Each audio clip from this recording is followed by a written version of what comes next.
I'm going to talk to you about is essentially about the marine mammals and a little bit of maybe the sea turtles here in New York in Long Island's waters, what we sometimes call the charismatic megafauna and what they can tell us, and of course how we affect them as well. So it's going to give you some basic introductions.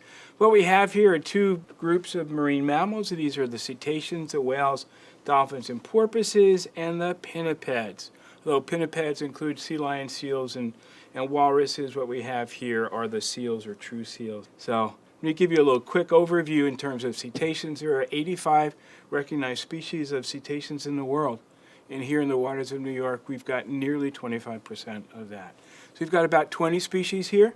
And some are here year-round, some are here in migration, some are here as nomads, and some here just haven't read the textbooks, don't know they're not supposed to be here. And our cetaceans are divided up into two fundamental groups that still exist. One are the toothed whales, the odontocetes, and the other the mysticetes.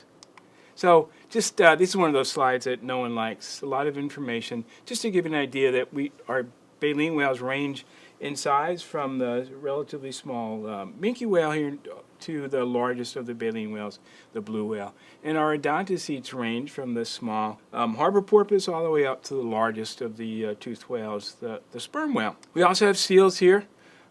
Two fairly common species of seals and three others that are not as common. And these are the common ones are the harbor seal and the gray seal.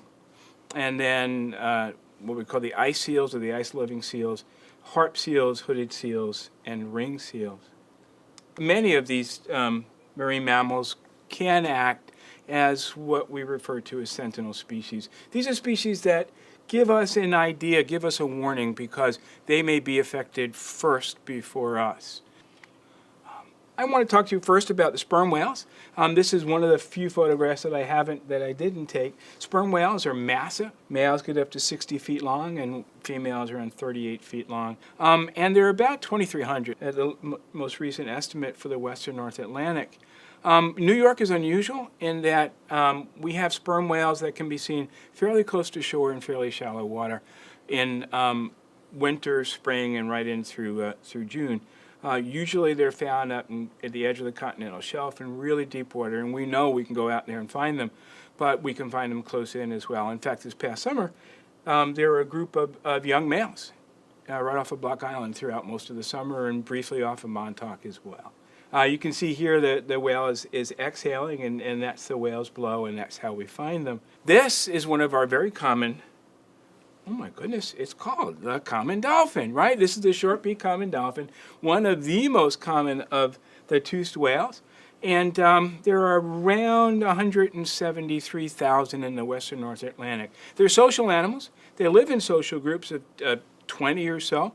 Although occasionally you find aggregations of scores of individuals and sometimes super aggregations of thousands. And yes, this dolphin is jumping out of the water, not because someone's dangling a fish, but maybe we want to know why they jump. We'll see in a second. This is a mom and her calf. That calf is a newborn. If you look on the side of the calf, you see these lines up and down. Those are from being in the fetal position. They're called fetal folds. And they disappear in a few months. So this one is anywhere from a few weeks to a few months old. And yes, sometimes we see aggregations and super aggregations. On this day, we had about 650 short-beak common dolphins. And yes, they're jumping out of the water, and we see this often. And the question is why? Why do this porpoising behavior? You ever try and run through water versus running through air? It takes a lot more energy to move through the water.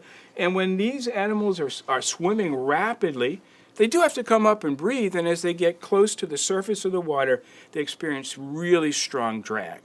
So what they do is jump out of the water, move through the air to save energy. How else can dolphins save energy? You guys maybe have been on boats and seen dolphins ride your bow wave or bow wake. Sure, they'll do that. And they're being pulled along by the pressure. And that's how you save energy. They don't just do it to boats, they'll do it to whales as well. These are two dolphins that are drafting that large female fin whale. This was back in 2013. Just to give you an idea, on that day we had 25 fin whales, 12 humpback whales, about 650 common dolphins, 12 miles south-southeast of Montauk. We also have bottlenose dolphins. There are a couple of different subspecies that are found here. This, what you're looking at, is the inshore bottlenose dolphin. They are found close to shore in shallower, warmer waters. And prior to 2009, were never seen in any appreciable numbers north of New Jersey. 2009, we start to see them along the coast of Long Island, and for many, many years, particularly the years when sea surface temperatures are really warm, incredibly high numbers of these animals. Further offshore, in cooler, deeper waters, and these were the predominant ones until fairly recently, we have the offshore bottlenose dolphins. They're much bigger. And occasionally, the inshore and the offshore ones don't read the textbooks, and you may find them sort of switching place periodically. But this is 120 miles out at sea, just in case you're wondering. And there are a lot more of them, around 78,000. Belugas. It's a photograph of belugas at Coney Island Aquarium. It's a mom and her calf. The calf is a gray one, and for some reason, the belugas there love to have their tongue scratched. It's a strange feeling putting your hands inside the mouth of a toothed whale. But do we have belugas in the wild? Not usually. These are the ones that don't read the textbook. Up until last year, the most recent known beluga in Long Island Sound was there for about 14 months, and at one point in 1986 was found shot to death. 2015, we have two belugas, and this was photographed in Long Island Sound, actually not far from here, right? Not being shot, not being harassed, and eventually they left this area and headed down to the Jersey Shore. The last time they were seen, and it was three of them, were actually in the Shrewsbury and Navesink rivers. Not a great place to be for any marine mammal. I don't think we ever heard from them after that, but they may have left, hopefully, and went back north. We have our baleen whales. What you're looking at here is a humpback whale. Humpback whales are doing really well. There are about 12,000 in the western North Atlantic. The whales that are found around here are humpbacks are part of what we call the Gulf of Maine stock. And at that latest estimate, there are around 823 individuals. We've been lucky enough in our trips to have encountered over 900 encounters of humpback whales, both here in New York and out in the Great South Channel, and have identified 370 individuals. They're pretty cool. This is a cool animal, too. I was there that day. This is not my photograph. This is a blue whale. Blue whale off the coast of Montauk. Blue whales are the largest animals ever to have lived. The record length for a blue whale. It's a female from Whaling Station. In 1963, she was 110 feet long. We also have right whales here. Right whales are perhaps some of the rarest of the baleen whales. When I started, there were 250, we thought, and I've been at this for 30 years.